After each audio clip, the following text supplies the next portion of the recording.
Assalamualaikum sahabat, mari kita simak cuplikan video Dr. Zakir Naik menjawab pertanyaan seorang murtadin. My name is Ahmed. I come from the glorious country of Iraq, and I'm a born Muslim.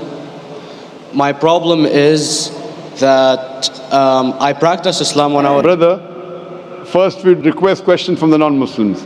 Once all the questions from non-Muslims are over, inshallah we'll give you a chance. Yeah, but I'm telling you my problem only. It's okay. But you said you're Ahmed and you're a born Muslim. I am born Muslim. But now are you a Muslim or not? I'm agnostic. Oh, so now you have left the religion of Islam. Yeah, I'm confused. Okay, fine. If you have left the religion of Islam, you can ask the question, brother. Okay. So my question is, how come I don't have the faith that you and the other Muslims have and some of my friends, even though I practiced Islam a lot and I even did Umrah, but I still do most of the sins that are forbidden in Islam, and I sometimes am lazy to do the prayer and the other subjects we have to do in Islam.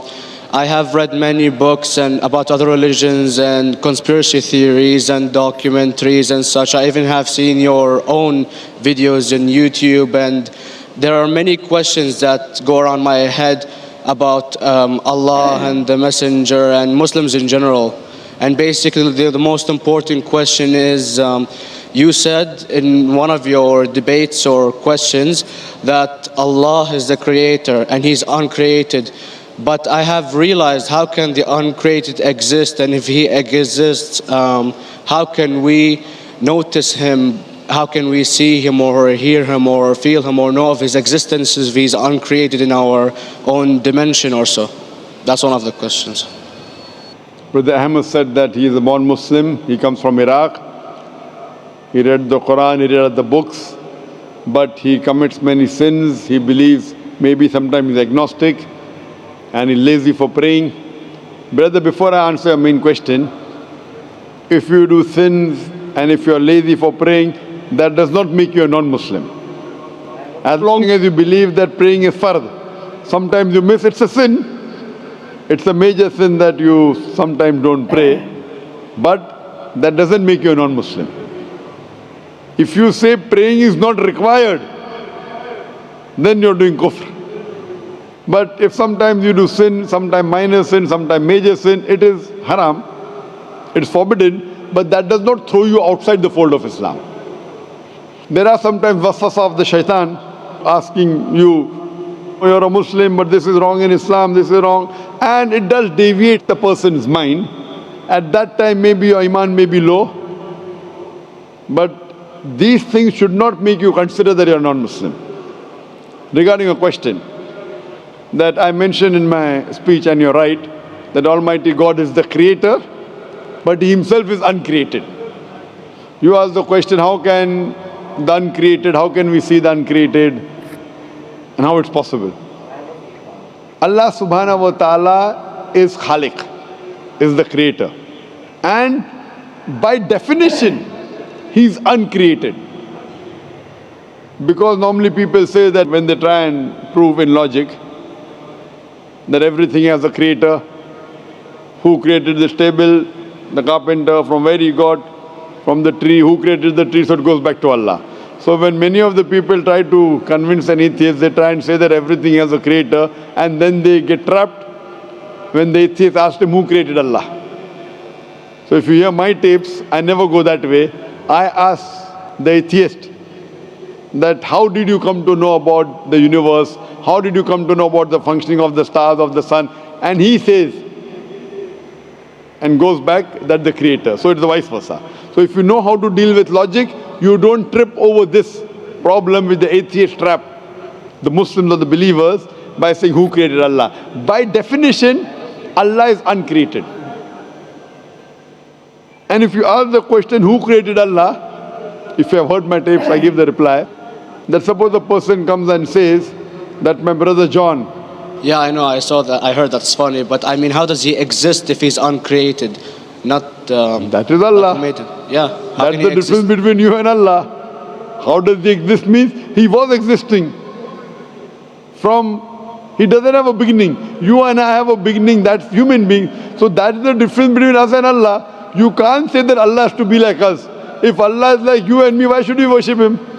I see, but have you heard of the phenomenon, the Big Brother, used by various orders and political agendas to control the people and such by implementing it into multiple gods, and then later on it became a monotheistic religions all over the world to make it easier for Big the Brother, people sorry, to... I've never heard of the religion Big Brother. It's not a religion, it's like a theory, an idea, basically. For What does it example, say? yes? What does this idea say? What does it say? Is that when you have a big brother, it's easier for you to live life.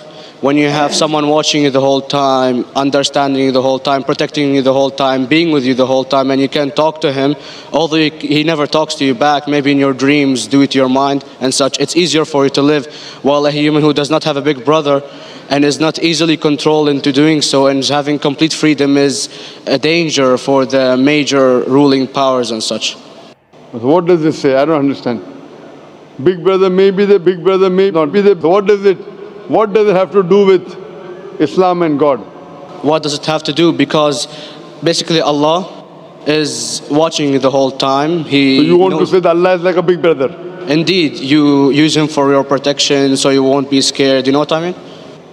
See, this is the hypothesis. Hypothesis. If you have heard, how do I convince an atheist? If you have heard my answer, that you said that you're agnostic, you're atheist. Yeah. So first thing I do to an atheist is I congratulate him. What? I congratulate him. Have you heard my answer of atheist? Yeah, you congratulate them and stuff. But I haven't seen your debates with the atheist. I just saw your answers on some questions. Fine, so you haven't seen the answer of atheist. No, but I've seen your debate with David William Campbell. And that's William Campbell is not an atheist. Yeah. Now when an atheist tells me he does not believe in God like your theory of Big Brother, Yeah. and if you believe in that theory, I will ask you, first thing I do to the atheist, I congratulate him. You know why? Yeah, because they think and they don't follow what their parent does and such stuff like that. No. I congratulate him because he is not doing blind belief. The other people are doing blind belief. He is a Christian because father is a Christian. He is a Hindu because father is a Hindu. Most of the Muslims are Muslim because father is a Muslim. He is thinking. He says there is no God. He has said the first part of the Islamic Shahada, La ilaha. The reason I congratulate him is because he has said the first part of the Islamic Shahada, Islamic Creed, La ilaha. The only thing I have to do is illallah, which I shall do inshallah. So if you have heard my answer, an atheist becomes an atheist because he believes in science, he believes in logic. Or I ask him that if an equipment is bought in front of him, which no one in the world has ever seen, and if the question is asked, that who will be the first person who will be able to tell you the mechanism of this new equipment? What is the answer? Of course, he's going to tell you the producer or the maker of this equipment. Creator, producer, maker. So when we ask him questions that how did this universe come into existence, he will talk about the Big Bang. This what we're going to talk is already mentioned in the Quran 1400 years ago in Surah Anbiya chapter number 21 verse number 30. Avalam yaral lazina kafaru anna samawati wal arda kanat ratkum fataknahuma. Do not the unbelievers see that the heavens and the earth were joined together and we clove them asunder. This what you came to know 50 years back is mentioned in the Quran 1400 years ago. Who could have mentioned that? Well, in various civilizations in like 2000 or 5000 BC before Islam came or Christianity itself, there was various civilizations that are good in astronomy and they know more about our solar system than we do now, sadly. Brother, your knowledge of science is little, not in-depth. I do agree. There are certain things which were known as hypotheses. For example, we came to know, we were proved that the earth was spherical in 1577. I know that in 6th century BC, there were Pythagoreans who believed that the earth was spherical. But the same Pythagoreans who believed the earth was spherical also believed that the earth was the center of the universe, which is wrong. You show me one civilization which believes 100% what the Quran has mentioned. I challenge you. What you say, so do you mean to say there was a person who said, okay, this civilization, out of 100 things, these 2 things are right. Out of 100 things, these 5 things are right. Out of this 100, and picked and chose. Who can do that? No one besides the Creator. Even if you know that there were 10 different civilizations, hundreds of civilizations, there is not a single civilization that you know in the past which knew 100% of science what we know today. So where is your logic? Where is your theory?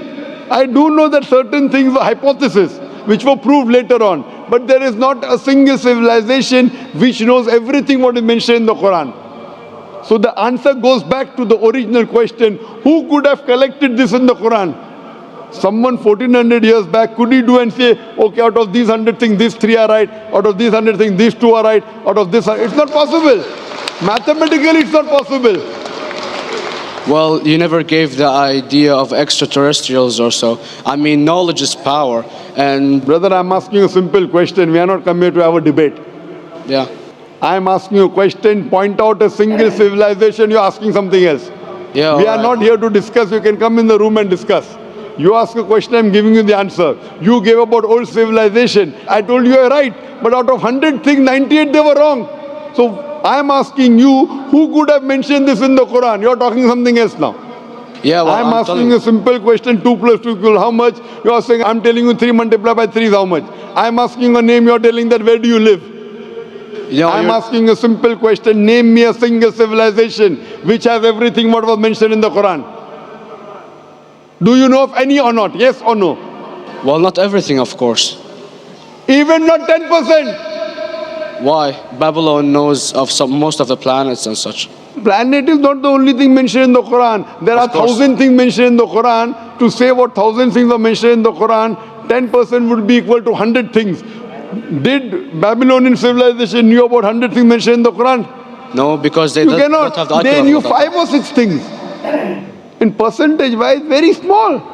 So Of course. who can be the author of the Quran besides the creator to know what is right, what is wrong?